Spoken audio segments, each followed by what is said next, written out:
¿Qué harías si pudieras borrar completamente a una persona de la historia? Roma lo intentó con uno de sus emperadores más poderosos. Destruyeron sus estatuas, borraron su nombre de cada inscripción del imperio y ordenaron que nadie jamás hablara de él. Pero hay un problema. Funcionó demasiado bien. Durante 2000 años, el mundo creyó que Domiciano era un monstruo sádico, hasta que los arqueólogos comenzaron a desenterrar la verdad. ¿Cómo se convierte un niño brillante en el tirano más odiado de Roma? La respuesta comienza con una tragedia familiar que nadie vio venir. Titus Flavius Domitianus nació el 24 de octubre del año 51 después de Cristo en una familia que estaba destinada a gobernar el mundo. Pero él nunca debería haber sido emperador. Era el hijo menor, el que sobraba, el que todos olvidaban cuando hablaban del futuro de Roma. Su padre, Vespasiano, era un general militar brillante que se convertiría en emperador después de derrotar a sus rivales en una guerra civil brutal. Su hermano mayor, Tito, era el hijo dorado, guapo, carismático, valiente en batalla, amado por el pueblo. Tenía 11 años más que Domiciano y recibió la educación imperial completa. Mientras Tito aprendía estrategia militar junto a su padre en las campañas más importantes del imperio, Domiciano se quedaba en Roma, prácticamente abandonado. La diferencia era abismal. Cuando Nero se suicidó en el año 68, comenzó lo que los historiadores llaman el Año de los 4 emperadores. Un periodo de caos total donde 4 hombres diferentes reclamaron el trono en solo 12 meses. Vespasiano estaba en Judea aplastando una rebelión, Tito estaba con él dirigiendo el asedio de Jerusalén y Domiciano, con apenas 17 años, se encontró solo en una Roma que se desangraba en guerras civiles. Aquí es donde la historia se vuelve fascinante y terrible a la vez. El joven Domiciano no era el heredero, pero cuando las tropas de Vespasiano tomaron Roma, él se convirtió de repente en el representante de la nueva dinastía en la capital. Por primera vez en su vida, tuvo poder real, y según los historiadores de la época, se le subió a la cabeza de una manera espectacular. Comenzó a tomar decisiones políticas importantes, a nombrar funcionarios, a comportarse como si fuera el emperador. Pero cuando Vespasiano regresó a Roma y se hizo cargo del poder, Domiciano fue inmediatamente relegado a un papel ceremonial sin ninguna autoridad real. Este periodo de humillación pública marcó profundamente al futuro emperador. Los biógrafos antiguos describen a un joven que se volvió introvertido, obsesionado con la poesía y la literatura, pero también profundamente resentido. Pasaba horas solo en su habitación y desarrolló una afición extraña que se convertiría en leyenda. Mataba moscas con un estilete afilado. Cuando alguien preguntaba si había alguien con el emperador, los siervos respondían: «No, ni siquiera una mosca». Era una metáfora perfecta de su aislamiento y una señal temprana de la crueldad que definiría su reinado. Durante más de 100 años, desde Augusto, los emperadores habían mantenido una ficción cuidadosa. Oficialmente, Roma seguía siendo una república y ellos eran simplemente el primero entre iguales. Solo después de morir, si el Senado lo aprobaba, podían ser deificados. Calígula había intentado ser adorado como Dios mientras vivía, pero su reinado fue tan breve y caótico que nunca estableció un sistema real. Domiciano era diferente, era meticuloso, sistemático y tenía planes a largo plazo. El título que eligió era Dominus et Deus, Señor y Dios.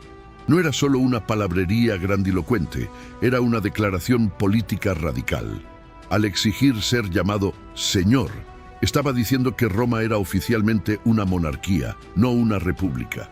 Al exigir ser llamado Dios, estaba colocándose por encima de todas las leyes humanas.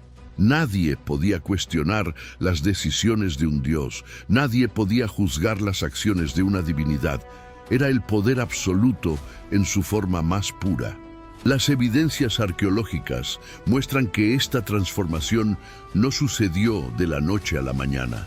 Las inscripciones más tempranas de su reinado todavía usan los títulos tradicionales. Pero hacia el final, especialmente después del año 90, el título Dominus et Deus aparece en monumentos por todo el imperio. No era solo una excentricidad personal, era una política gubernamental. Los funcionarios imperiales, especialmente sus libertos y procuradores, fueron los primeros en promover activamente este culto divino. El sistema que Domiciano estableció era ingenioso en su simplicidad. Como cualquier padre de familia romano, tenía derecho a ser llamado señor por sus esclavos, libertos y clientes.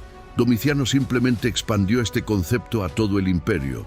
Todos los habitantes del imperio eran técnicamente parte de su familia extendida y por lo tanto tenían la obligación de tratarlo como a una divinidad doméstica. Era una lógica legal perfecta que transformaba la adoración imperial de un honor opcional en una obligación jurídica. Pero había un problema: el Senado. Los senadores se consideraban aristócratas con dignidad propia, no siervos de un dios emperador. Para ellos, llamar señor a Domiciano era una humillación insoportable que destruía toda pretensión de que Roma seguía siendo una república. Era exactamente lo que Domiciano quería: forzar a la élite romana a reconocer públicamente que él tenía poder absoluto sobre sus vidas. Esta tensión entre la nueva divinidad imperial y la vieja aristocracia republicana sería la chispa que finalmente encendería la conspiración que terminaría con su vida. La reforma de Domiciano aumentó el contenido de plata del denario del 90% al 98%, haciendo que las monedas romanas fueran más valiosas y confiables que las de cualquier otro reino mediterráneo. Esto no solo restauró la confianza en el sistema monetario romano, sino que estimuló el comercio internacional. Los hallazgos arqueológicos muestran que durante su reinado, el número de tesoros de monedas escondidos por la población aumentó dramáticamente, una señal clara de que la gente confiaba lo suficiente en la estabilidad económica como para ahorrar. Pero Domiciano no se limitó a la reforma monetaria. Reorganizó completamente el sistema fiscal imperial, estableciendo controles más estrictos sobre la corrupción y mejorando la eficiencia de la recaudación de impuestos. Los resultados fueron espectaculares. Por primera vez en décadas, el imperio no solo equilibró su presupuesto, sino que comenzó a acumular un superávit sustancial. Incluso Suetonio, quien despreciaba a Domiciano, admite que la justicia y moderación de los magistrados de la ciudad y los gobernadores provinciales nunca fue mayor. En cuanto a infraestructura, Domiciano llevó a cabo el programa de construcción más ambicioso desde Augusto. No solo completó el Coliseo que había iniciado su padre, sino que construyó el Estadio de Domiciano, la actual Piazza Navona, el Odeón para actuaciones musicales, múltiples templos, acueductos mejorados y un palacio imperial en el Monte Palatino, que se convirtió en el centro del poder romano durante los siguientes 4 siglos. Estos no eran solo monumentos a su ego, eran inversiones prácticas en infraestructura que beneficiaron directamente a la población. Quizás lo más revelador es lo que sucedió después de su muerte. Los emperadores que siguieron, Nerva, Trajano, Adriano, son conocidos como los 5 buenos emperadores y presidieron la época más próspera de la historia romana. Pero los historiadores modernos reconocen que esta prosperidad fue posible precisamente por las reformas administrativas y económicas que Domiciano había implementado. Sin su disciplina fiscal, las conquistas de Trajano habrían sido imposibles. Sin su reforma militar, las fronteras del imperio no habrían estado seguras, Sin su reorganización burocrática, el sistema administrativo habría colapsado bajo el peso de la expansión. En otras palabras, los buenos emperadores cosecharon lo que el tirano había sembrado. ¿Alguna vez te has preguntado quién escribe realmente la historia? En el caso de Domiciano, fueron exactamente las personas que más razones tenían para odiarlo. Y lo que crearon fue la campaña de difamación más exitosa del mundo antiguo, una que funcionó tan bien que engañó a los historiadores durante 2000 años. Cuando Domiciano fue asesinado en septiembre del año 96, el Senado romano experimentó algo parecido a un orgasmo colectivo de venganza. Después de 15 años de humillaciones, de ser tratados como siervos de un dios emperador, finalmente podían desquitarse. Pero no se conformaron con celebrar su muerte.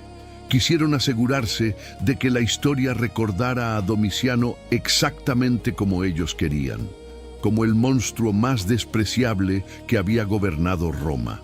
El problema era que 3 de los escritores más influyentes de la época tenían motivos personales muy específicos para destruir la reputación de Domiciano. Tácito, quien se convertiría en el historiador más respetado de Roma, tenía un conflicto de intereses enorme. Su suegro, Agrícola, había sido general de Domiciano en Britania. Según la versión oficial que Tácito promovió, Domiciano había retirado a Agrícola de sus exitosas campañas por pura envidia. Pero algunos historiadores modernos sospechan que la verdad era exactamente la opuesta. Agrícola había sido en realidad un favorito de Domiciano, y Tácito inventó la historia del conflicto para distanciar a su familia del emperador caído. Plinio el Joven tenía sus propias motivaciones. Era un político ambicioso que había prosperado bajo Domiciano, pero cuando el emperador fue asesinado, necesitaba desesperadamente demostrar su lealtad al nuevo régimen. Su famoso panegírico de Trajano no es solo una alabanza al nuevo emperador, es una demolición sistemática de Domiciano. Cada virtud que atribuye a Trajano viene acompañada de una crítica implícita a su predecesor. Era rehabilitación política en su forma más pura, pero quizás el más influyente fue Suetonio, cuyas vidas de los Césares se convirtieron en la fuente principal sobre los emperadores romanos para las generaciones futuras. Suetonio tenía acceso a los archivos imperiales y podría haber escrito una biografía equilibrada. En cambio, eligió retratar a Domiciano como un sádico paranoico obsesionado con torturar moscas. Pero aquí está la parte fascinante. Incluso en su biografía hostil, Suetonio accidentalmente revela evidencias de la competencia administrativa de Domiciano. Es como si no pudiera evitar admitir la verdad, incluso mientras intentaba destruir la reputación del emperador. La campaña funcionó tan bien que incluso los historiadores cristianos posteriores se sumaron. Escritores como Eusebio de Cesarea identificaron a Domiciano como uno de los grandes perseguidores del cristianismo primitivo, convirtiéndolo en un villano tanto para paganos como para cristianos. El resultado fue una tradición literaria antidomiciana tan sólida que sobrevivió durante 2 milenios. Solo cuando los arqueólogos del siglo XX comenzaron a excavar sitios del período domiciano y a estudiar inscripciones, monedas y papiros, la verdadera historia comenzó a emerger. Y lo que encontraron contradecía casi todo lo que las fuentes literarias habían dicho. La paranoia de Domiciano no surgió de la nada. En el año 89, apenas 8 años después de convertirse en emperador, enfrentó una rebelión militar seria. Lucius Antonius Saturninus, gobernador de Germania Superior, se proclamó emperador y logró el apoyo de 2 legiones completas. La rebelión fue aplastada, pero las implicaciones eran aterradoras. Si un gobernador provincial podía convencer a legiones enteras de traicionarlo, ¿quién más en el imperio estaba planeando su caída? La respuesta de Domiciano fue sistemática y brutal. Comenzó a ejecutar no solo a los líderes de la rebelión, sino a cualquiera que pudiera estar conectado con ella. Senadores que habían mostrado simpatía por Saturninus fueron eliminados. Generales cuya lealtad era cuestionable desaparecieron quickly. Y aquí es donde la historia se vuelve verdaderamente siniestra. Las investigaciones modernas sugieren que Domiciano tenía razón al sospechar. Había una red de opositores senatoriales que efectivamente estaban coordinando esfuerzos para derrocarlo. El caso más revelador es el de su primo Flavius Clemens y su esposa Flavia Domitilla. En septiembre del año 96, apenas semanas antes de su asesinato, Domiciano ejecutó a Clemens y exilió a Domitilla por ateísmo. Durante siglos, los historiadores interpretaron esto como un ejemplo más de la paranoia irracional del emperador. Pero investigaciones recientes han revelado algo fascinante. Es muy probable que Clemens y Domitilla fueran cristianos, o al menos simpatizantes del judaísmo, en una época en que estas religiones estaban asociadas con la oposición al culto imperial.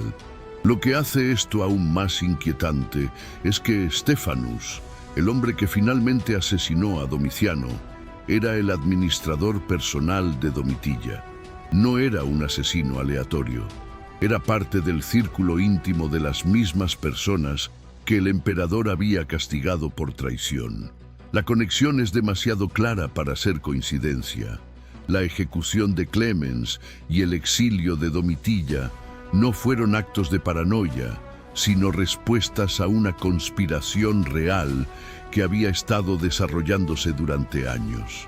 Pero hay un detalle aún más escalofriante. Según Cassius Dio, Domitia, la esposa del emperador, descubrió una tablilla de madera de tilo donde Domiciano había escrito los nombres de las personas que planeaba ejecutar a continuación. Cuando vio que los conspiradores estaban en la lista, les advirtió: si esto es cierto, significa que Domiciano había identificado correctamente a sus enemigos, pero su propia esposa los estaba protegiendo. Era una conspiración que llegaba hasta el corazón de su familia. La ironía final es que la paranoia de Domiciano se convirtió en una profecía autocumplida. Mientras más sospechaba de la gente que lo rodeaba, más razones les daba para traicionarlo. Su búsqueda de seguridad absoluta lo llevó directamente a la destrucción, pero no era un loco. Era un hombre poderoso, rodeado de enemigos reales en un juego de poder donde la única regla era matar o ser matado. El 18 de septiembre del año 96 después de Cristo. Es un día que comenzó como cualquier otro en el Palacio Imperial, pero terminaría cambiando el curso de la historia romana. Lo que sucedió esa mañana en el Monte Palatino es el asesinato político más meticulosamente documentado del mundo antiguo, y cuando examinas los detalles, la historia se lee como un thriller psicológico. Domiciano había estado nervioso durante días. Los presagios eran ominosos. Rayos habían golpeado el templo de Júpiter Óptimo Máximo en el Capitolio, su propia casa familiar convertida en templo, e incluso su dormitorio en el palacio. Para un romano supersticioso, estos no eran accidentes meteorológicos, eran advertencias directas de los dioses. Esa misma mañana, Domiciano había presidido el juicio de un adivino germano que, cuando se le preguntó sobre los rayos, había declarado que presagiaban un cambio de emperador. Domiciano lo condenó a muerte inmediatamente, pero la verdadera tensión venía de una predicción específica que había atormentado al emperador durante años. Un astrólogo le había dicho que moriría en la quinta hora del día, alrededor del mediodía. Cada día, cuando se acercaba a esa hora, Domiciano se ponía increíblemente ansioso. Preguntaba constantemente qué hora era y solo se relajaba cuando la quinta hora había pasado sin incidentes. Los conspiradores conocían esta obsesión y la usaron en su contra. Esa mañana, cuando Domiciano preguntó la hora, un sirviente que estaba en la conspiración le mintió descaradamente, diciéndole que ya era la 6ª hora, cuando en realidad era todavía la 5ª. Aliviado de haber sobrevivido otro día, el emperador bajó la guardia por completo. Mientras tanto, Stephanus había estado ejecutando su parte del plan durante días. Se había vendado el brazo izquierdo, fingiendo una herida, y había estado usando las vendas para ocultar un puñal. Como administrador de confianza de Domitilla, tenía acceso directo al emperador. Esa mañana se acercó a Parthenius, el chambelán principal de Domiciano, y le dijo que tenía información urgente sobre una conspiración y necesitaba ver al emperador inmediatamente. Parthenius, que era en realidad el líder de la conspiración, llevó a Stephanus al dormitorio privado de Domiciano y despidió a todos los asistentes. Las puertas a los cuartos de los sirvientes fueron bloqueadas desde afuera. Incluso la espada que Domiciano siempre mantenía escondida bajo su almohada había sido removida previamente, con la hoja extraída, pero dejando solo la empuñadura. Cuando Stephanus entró en la habitación, Domiciano estaba revisando documentos en su escritorio. Stephanus se acercó, pretendiendo entregar información sobre los conspiradores, y mientras el emperador leía el documento, se quitó las vendas y sacó el puñal. El primer golpe fue directo a la ingle de Domiciano, un ataque calculado para incapacitarlo, pero no matarlo inmediatamente. Lo que siguió fue una lucha desesperada. Domiciano, aunque herido, logró desarmar a Stephanus y le causó heridas graves. Gritó pidiendo ayuda y trató de alcanzar su espada, solo para descubrir que habían removido la hoja.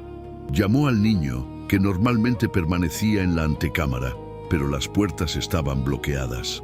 En ese momento de desesperación, el resto de los conspiradores irrumpieron en la habitación. Maximus, un liberto de Parthenius, Clodianus, un oficial subalterno, y otros miembros del personal del palacio. La lucha continuó en el suelo.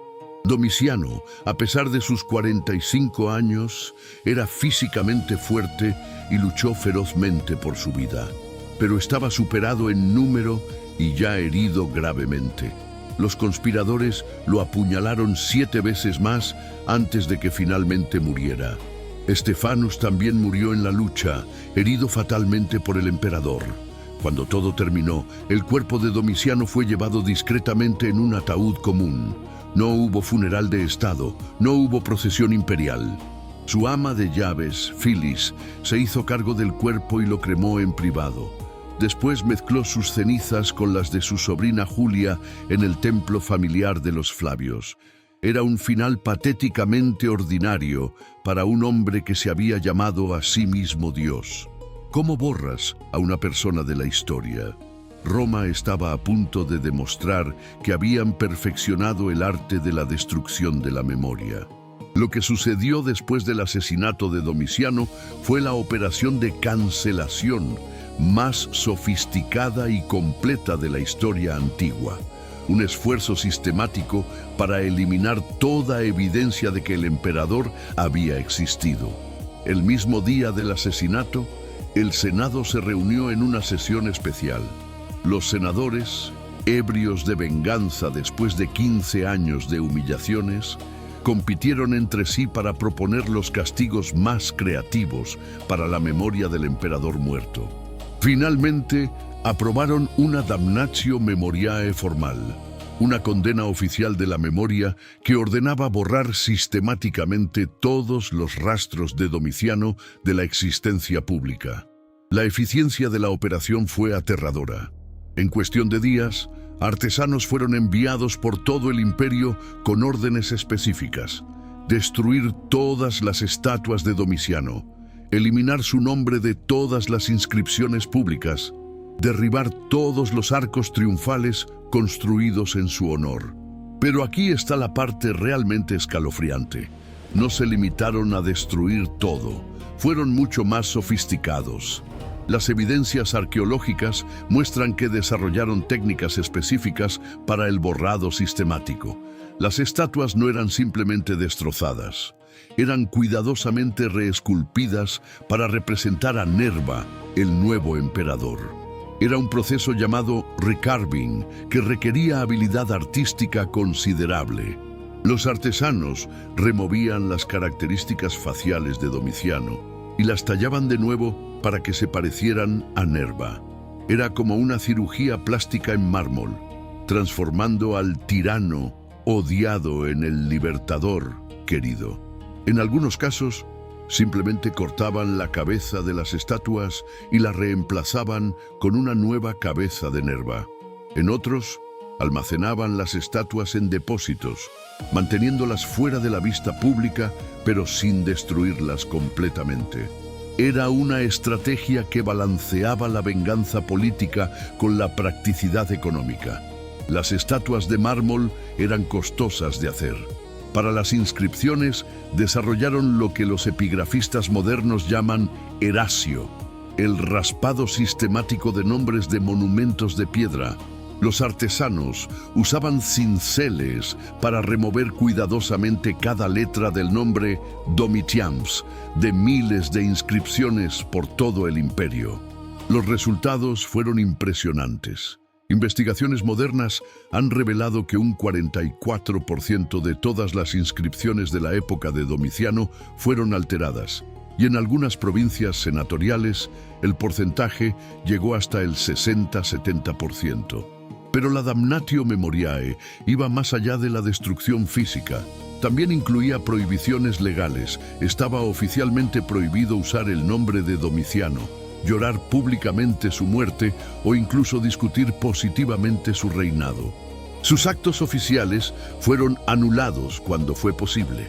Los meses que había renombrado en su honor, Germanicus por septiembre y Domitianus por octubre, fueron devueltos a sus nombres originales. Sin embargo, hubo una reacción inesperada que reveló cuán polarizada estaba realmente la opinión sobre Domiciano. La Guardia Pretoriana, que había sido leal al emperador asesinado, se rebeló contra Nerva. Rodearon al nuevo emperador en su palacio y exigieron que les entregara a los asesinos de Domiciano para castigo. Nerva, aterrorizado, cedió y sacrificó a 2 hombres, Petronius Secundus, uno de los prefectos pretorianos que había participado en la conspiración, y Partenius, el chambelán que había organizado todo el plan. Petronius fue ejecutado inmediatamente, mientras que Partenius fue torturado horriblemente antes de morir. Esta rebelión pretoriana reveló una verdad incómoda. La Damnatio Memoriae había sido impuesta desde arriba por la élite senatorial, pero no necesariamente reflejaba la opinión popular. Los soldados, que habían recibido aumentos de sueldo bajo Domiciano, lo consideraban un buen emperador. El pueblo común, que había disfrutado de sus espectáculos públicos y proyectos de construcción, no compartía necesariamente el odio de los aristócratas. El resultado fue un éxito parcial, pero imperfecto. Sí lograron crear una narrativa histórica que duró 2000 años, pero no pudieron borrar completamente las evidencias físicas. Y como descubrirían los arqueólogos modernos, la memoria puede ser increíblemente resistente a la destrucción intencional. La primera grieta en la narrativa oficial apareció en los años 1920, cuando los arqueólogos comenzaron a estudiar las monedas de la época de Domiciano. A diferencia de las estatuas, que podían ser reesculpidas, o las inscripciones, que podían ser borradas, las monedas estaban dispersas por millones por todo el imperio, y era prácticamente imposible recuperarlas todas. Y lo que mostraban era fascinante.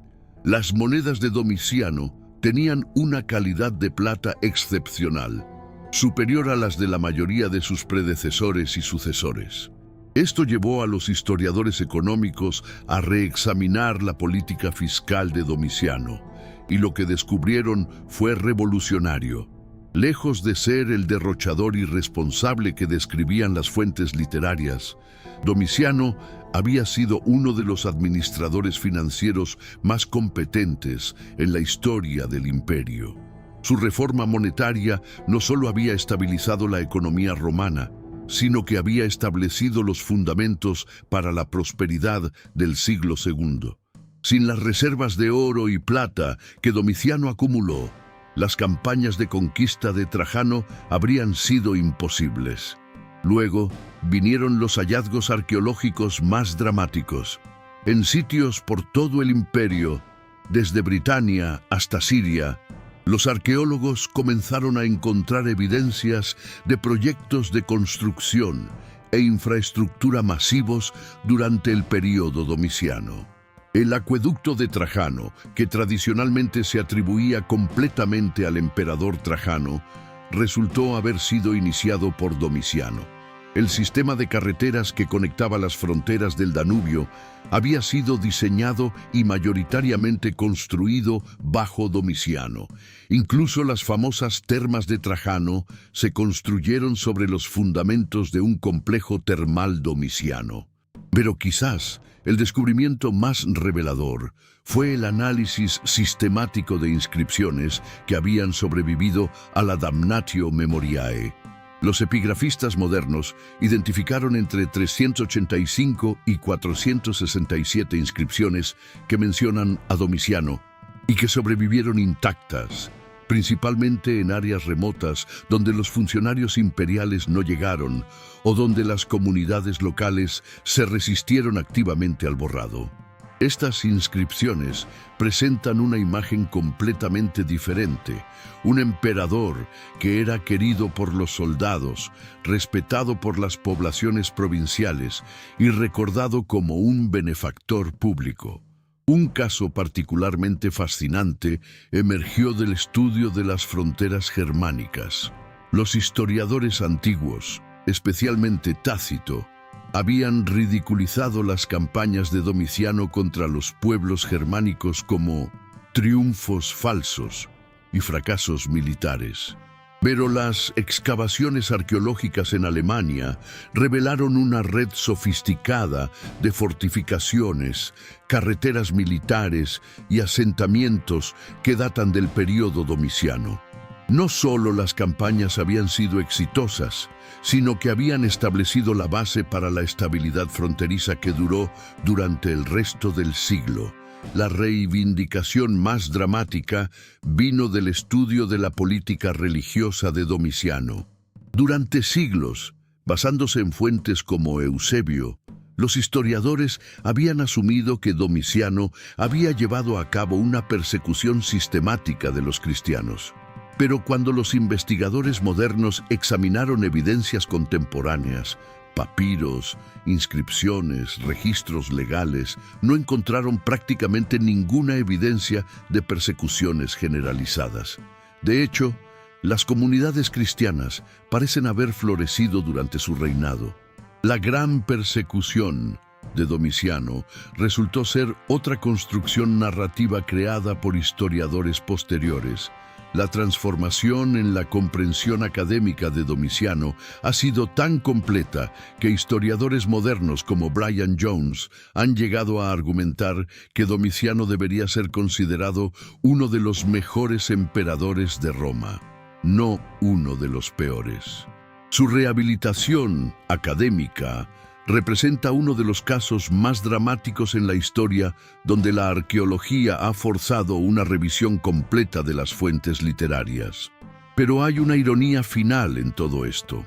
Mientras los académicos modernos han rehabilitado a Domiciano, la cultura popular sigue aferrada a la imagen del tirano sádico creada por sus enemigos senatoriales. Es como si la Damnatio Memoriae hubiera funcionado demasiado bien. Incluso cuando tenemos evidencias abrumadoras de que las acusaciones eran propaganda, la narrativa original es tan poderosa que sigue dominando la imaginación pública. Domiciano logró una inmortalidad peculiar. Será recordado para siempre, pero como el villano que sus enemigos quisieron que fuera, no como el gobernante competente que probablemente fue. ¿Puede un hombre muerto vengarse de quienes trataron de borrarlo de la historia? En el caso de Domiciano, la respuesta es un sí rotundo, y su venganza ha sido tan sutil y completa que tomó 2 milenios en desarrollarse completamente. Porque resulta que cuando destruyes la reputación de un administrador competente, las consecuencias se extienden mucho más allá de su memoria personal. La ironía comenzó inmediatamente después de su muerte. Nerva, el emperador elegido por el Senado para reemplazar a Domiciano, se encontró en una posición imposible. Los senadores esperaban que revirtiera todas las políticas tiránicas de su predecesor, pero cuando intentó hacerlo, descubrió que muchas de esas políticas eran esenciales para el funcionamiento del imperio. La disciplina fiscal de Domiciano no era crueldad, era necesidad económica. Sus reformas administrativas no eran micromanaging obsesivo, eran eficiencia gubernamental. Nerva duró menos de 2 años en el poder y gran parte de ese tiempo lo pasó desesperadamente tratando de mantener la estabilidad que Domiciano había creado mientras simultáneamente distanciándose públicamente de su legado. Fue Nerva quien tomó la decisión crucial que salvó el imperio. Adoptó a Trajano como su sucesor, garantizando una transición de poder suave. Pero incluso esta decisión estaba basada en un sistema que Domiciano había establecido: la selección meritocrática de líderes militares competentes. Trajano, el primer emperador bueno después del tirano Domiciano, construyó su reputación como conquistador en campañas que solo fueron posibles gracias a la base logística y financiera que Domiciano había establecido. La conquista de Dacia, el gran triunfo de Trajano, fue esencialmente la culminación de una estrategia que Domiciano había iniciado. Las guerras dácicas de Domiciano, ridiculizadas por Tácito como fracasos, habían debilitado sistemáticamente al reino dácico y establecido la infraestructura militar necesaria para la conquista final.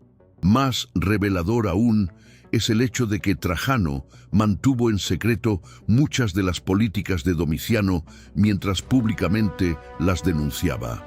La estructura administrativa del imperio, la política fronteriza, incluso el sistema de gobierno provincial, todo continuó esencialmente igual que bajo Domiciano.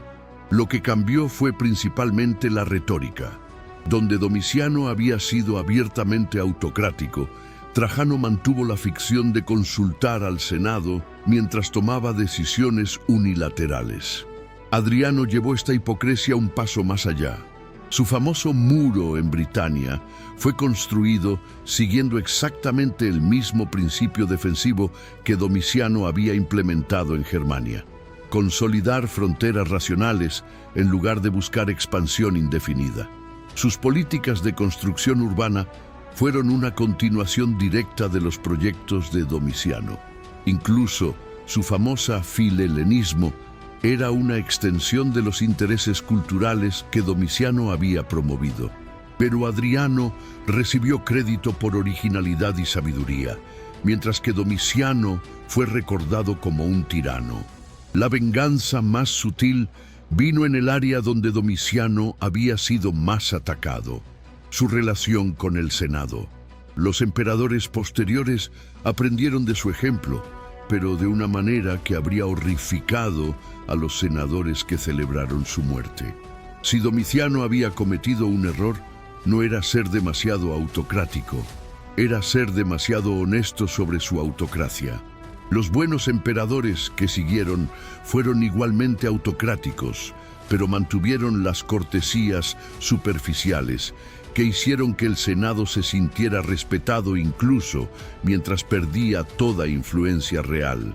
El resultado final fue que Domiciano estableció accidentalmente el modelo para el imperialismo romano exitoso: autocracia eficiente disfrazada de consulta republicana, expansión calculada en lugar de aventurismo militar, y profesionalización administrativa que priorizaba competencia sobre conexiones aristocráticas.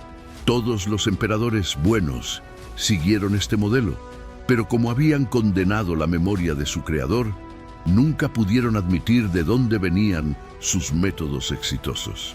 Pero la venganza más profunda de Domiciano está en el hecho de que la historia eventual ha vindicado sus juicios políticos fundamentales.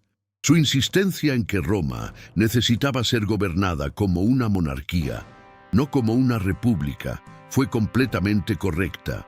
Su convicción de que el emperador necesitaba poder absoluto para ser efectivo fue demostrada por sus sucesores.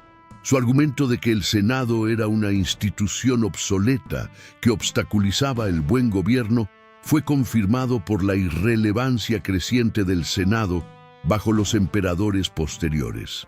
En otras palabras, Domiciano tenía razón sobre casi todo, pero fue castigado por ser honesto sobre ello. Sus sucesores implementaron silenciosamente todas sus políticas mientras públicamente denunciaban su memoria. Es una venganza perfectamente romana, lenta, sutil y completamente devastadora para los hipócritas que pensaron que podrían reescribir la historia. ¿Qué podemos aprender de un hombre que fue asesinado por ser demasiado efectivo y luego fue castigado por la historia por ser demasiado honesto? La historia de Domiciano no es solo una curiosidad histórica, es una lección atemporal sobre el poder, la memoria y el precio de desafiar las ilusiones que las sociedades se cuentan a sí mismas sobre cómo funciona realmente el gobierno. La primera lección es la más incómoda. La competencia administrativa y la popularidad política no son la misma cosa.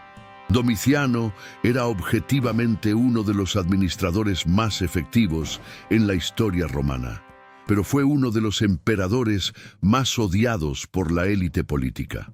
Esto no fue una contradicción, fue una conexión causal.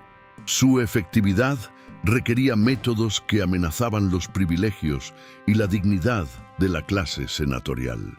Era un presagio de un dilema que se repite constantemente en la historia. ¿Es mejor tener un líder competente que desprecia las formas tradicionales o un líder ceremonial que respeta las instituciones pero las deja decaer? La segunda lección tiene que ver con la naturaleza de la propaganda política. La campaña contra la memoria de Domiciano fue tan efectiva que convenció a historiadores profesionales durante 2000 años. No era simplemente una cuestión de fuentes limitadas, era el resultado de una narrativa coherente, emocionalmente satisfactoria, que confirmaba los prejuicios de las audiencias posteriores. La historia de Domiciano como tirano sádico era más atractiva que la realidad de Domiciano como burócrata competente pero políticamente torpe. Esto nos lleva a una observación inquietante sobre cómo se escribe la historia. Los ganadores no solo escriben la historia, crean marcos narrativos tan poderosos que sobreviven incluso cuando las evidencias contradictorias se acumulan. La rehabilitación académica de Domiciano es relativamente reciente y limitada principalmente a especialistas. En la cultura popular, sigue siendo el villano que sus enemigos quisieron que fuera. Es una demostración perfecta de cómo las narrativas políticas pueden ser más duraderas que los hechos históricos. Pero quizás la lección más profunda tiene que ver con la naturaleza del poder político en sociedades complejas. Domiciano entendió algo que sus contemporáneos se negaban a admitir. El Imperio Romano había superado hace mucho tiempo la capacidad de ser gobernado efectivamente como una república.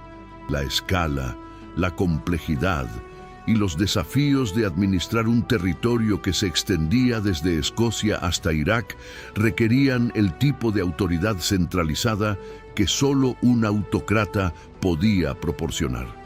Su error no fue implementar políticas autocráticas, fue ser honesto sobre ellas.